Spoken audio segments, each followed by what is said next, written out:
तेरे दिल को दिल लगी न लगे। जी अस्सलाम वालेकुम। 5 नवंबर को हमने अपने इस ट्रिप का आगाज़ किया था और ये कराची टू स्वात, बीच में हमारे कुछ स्टॉप भी आए थे। मेन हमारा जो था फोकस वो सिंध क्रॉस कर लेते हैं, तो उसके बाद मोटरवे पे रास्ता बहुत अच्छा हो जाता है। ऑल्दो यहाँ पे काम काफ़ी चल रहा है, लेकिन स्टिल ट्रैफिक हैफेज़र्ड रहता है, तो कम किलोमीटर्स हैं, 534 समथिंग, और इसमें तकरीबन 7.5 से 8 घंटे लगते हैं। बीच में आपने रुकना भी होता है, और अगर खाने के लिए या थोड़ा सा रेस्ट करने के लिए, क्योंकि फिर उसके बाद जब मोटरवे पे आप चढ़ते हैं तो वहाँ पे रेस्ट एरियाज़ आते हैं, लेकिन ये कि वहाँ पे कोशिश यही होती है कि हम जितना ज़्यादा चलते चले जाएं। फ़िलहाल हमने क्रॉस किया सक्खर बराज से गुज़रते हुए हम फिर आगे की तरफ, और कोशिश ये होती है कि कराची से अगर निकल रहे हैं तो सुबह ज़रा जल्दी निकल जाएं।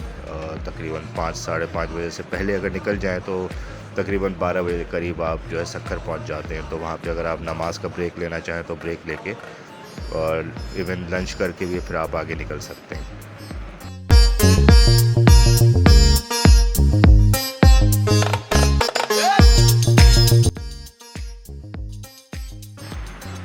फाइनली जी सक्खर से बाहर आ गए हैं। अब मुल्तान की जानिब मोटरवे पे रवा दवा हैं, और ये थ्रू आउट जितना भी सफ़र है ये बहुत स्मूथ और बहुत ज़बरदस्त होता है।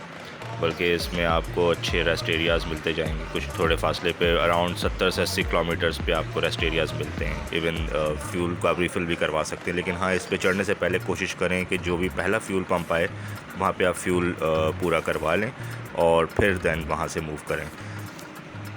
तो अब आप आगे चलते हैं। हमने इसके बाद फिर फैसलाबाद पे स्टॉप किया था, एंड दैन फिर हमने बाद में स्वात की जानिब रवा दवा हो गए।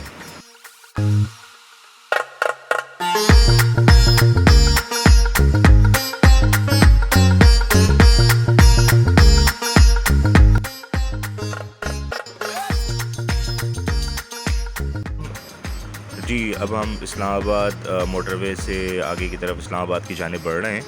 हमारे भी राइट साइड पे थोड़ी देर पहले एक एक्सीडेंट हुआ था, तो ये काफ़ी इस रोड पे जो है ना ख्याल करने की ज़रूरत होती है, क्योंकि आपके सामने जो सीन्स और जो आपके सामने विज़न आ रहा होता है उसमें आपका एक बहुत बड़ा कैच होता है। तो इसमें जो है बड़ा फोकस रख के गाड़ी चलाने की ज़रूरत होती है, और स्पीड बिल्कुल कंट्रोल रखे। और हो सकता है कि आपकी गलती ना भी हो, आपके साथ वाला जो है वो भी गलती कर सकता है। तो so very much be careful ना इस हवाले से।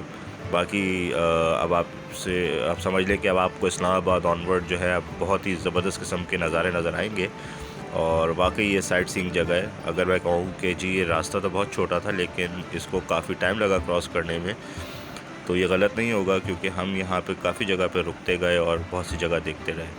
तो बहुत ज़बरदस्त यहाँ के व्यूज़ हैं।